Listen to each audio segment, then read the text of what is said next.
Alam ko na naghahanap ka ngayon ng pagkakakitaan. Malamang isa kang OFW o empleyado na nawalan ng trabaho dala ng panahong ito. Pero bago ang lahat, alam niyo ba na simula nung tumama ang pandemya sa ating bansa, ay marami talagang negosyong naapektuhan, lalugi at nagsara na nagresulta sa pagkawala ng trabaho sa marami sa ating mga kababayan. Ngunit, merong mga negosyo na malakas kahit sa gitna ng panahon ng pandemya, gaya ng mga health and wellness, na dahil sa kalusugan ay dinagsa ng ating mga kababayan. At pagkain din na bumubusog sa ating katawan. At sa gitna ng limitasyon sa paglabas ay nandyan ang iba't ibang delivery service na naghahatid sa atin ng mga online orders. Sila yung mga halimbawa ng mga negosyong lumakas sa gitna ng pandemya, pero alam nyo ba na ang delivery service lang ang nangingibabaw sa lahat ng to? Sa kahit anong sitwasyon, palaging in demand talaga ang negosyong ito.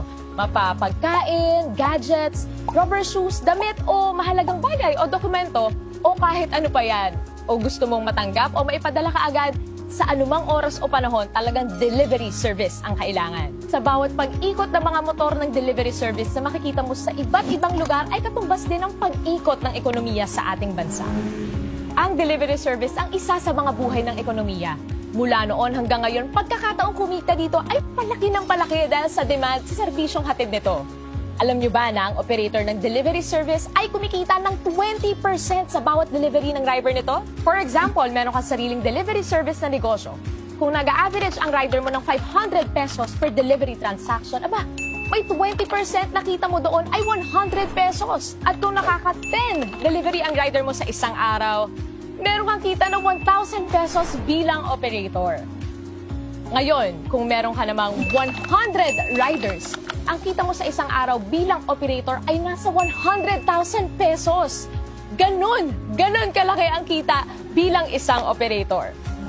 Paano nga ba maging isang operator at magkaroon ng sariling delivery service na negosyo? Hindi biro ang magtayo ng isang delivery service na negosyo. Unang-una, kailangan mo ng malaking kapital na mahigit 30 million para iset up ang opisina at maghanap ng mga empleyado para sa operations nito.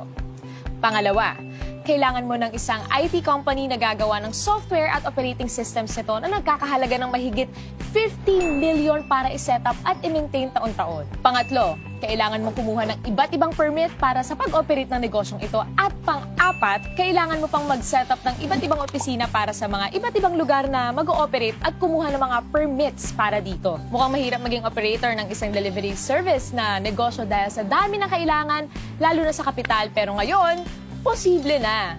Worry no more dahil nandito na ang isang delivery service company na pwede kang maging online franchise operator.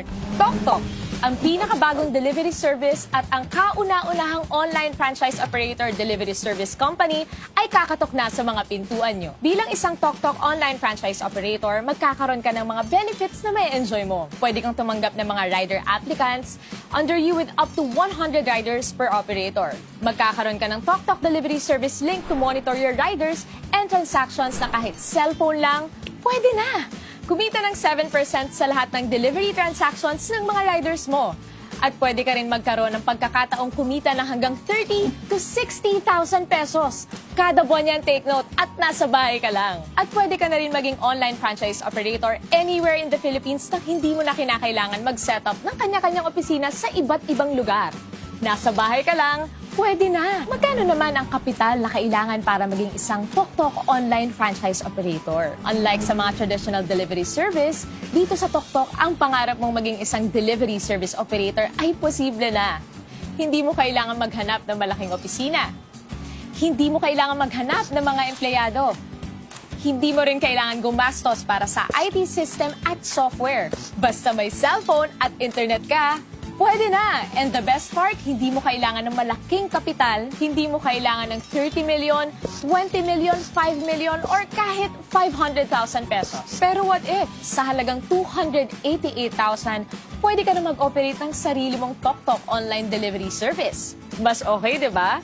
Huwag ka muna mag-celebrate dahil naintindihan ni TokTok ang pinagdadaanan ng karamihan sa ating mga kababayan sa panahong ito. Kaya from 288,000, ginawa na lang nilang 58,888 ang kapital. para maging isang TokTok online franchise operator. Kaya, operate na agad! Dalawa ang paraan para kumita dito bilang TokTok online franchise operator. Una, magkaroon ka ng personal delivery link na pwede mong i-post at i-share. At kapag meron kang kaibigan na nag-book gamit ang iyong personal delivery link ay 3% ang pwede mong kitain. For example, meron kang average na 150 bookings sa isang araw at nag-average ka ng 150 pesos kada isang booking. Pwede kang kumita ng as much as 20,000 pesos per month nang nasa bahay ka lang sa tuwing may gagamit ng iyong personal delivery link. At ikalawa, pwede kang kumita ng 7% bilang isang TokTok online franchise operator mula sa delivery ng iyong mga rider. Pero hindi pa tayo nagtatapos dyan. Kapag decided ka na nasubukan ang negosyong ito, nandito ang TokTok para makatulong sa inyong lahat. For a limited time only, pwede ka nang maging isang TokTok online franchise operator for a special and limited promo price na 16,888! All in na yan! Wow na wow talaga! Tandaan, promo lang to at kung gusto mong simulan ang negosyong ito para sa mga iba na nakaka-excite na impormasyon, kontakin mo lang ang taong nagpakilala sa'yo ng negosyong ito.